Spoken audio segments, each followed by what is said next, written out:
વડોદરામાં અમેરિકાની કોલેજમાં એડમિશન આપવાનું જણાવી સ્ટુડન્ટ વિઝાના પ્રોસેસની ફી પેટે 1.5 લાખ રૂપિયાથી પણ વધુ રકમ મેળવી સ્ટુડન્ટ વિઝા મેળવવાની પ્રોસેસ નહીં કરી ઠગાઈ કરવાના ગુનાનો 1.5 મહિનાથી નાસ્તા ફરતા આરોપીને વડોદરા શહેર ક્રાઇમ બ્રાન્ચે શોધી કાઢ્યો છે।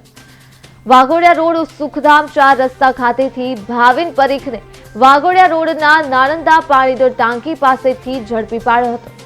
વડોદરા શહેરના છાણી પોલીસ સ્ટેશનમાં નોંધાયેલ વિશ્વાસઘાત ઠગાઈના ગુનામાં સંડોવાયેલ હોવાનું અને આ ઇસમ છાણી પોલીસ સ્ટેશનના ગુનાના ફામે પોલીસ ધરપકડ ટાળવા માટે નાસ્તો ફરતો હોવાનું જણાઈ આવતા જેથી આ પકડાયેલ આરોપીને આગળની તપાસ માટે છાણી પોલીસ સ્ટેશન સોંપવામાં આવ્યો હતો। પકડાયેલ આરોપી ભાવિન પરીખ સામે છાણી પોલીસ સ્ટેશનમાં 14 નવેમ્બરે ગુનો નોંધાયો હતો।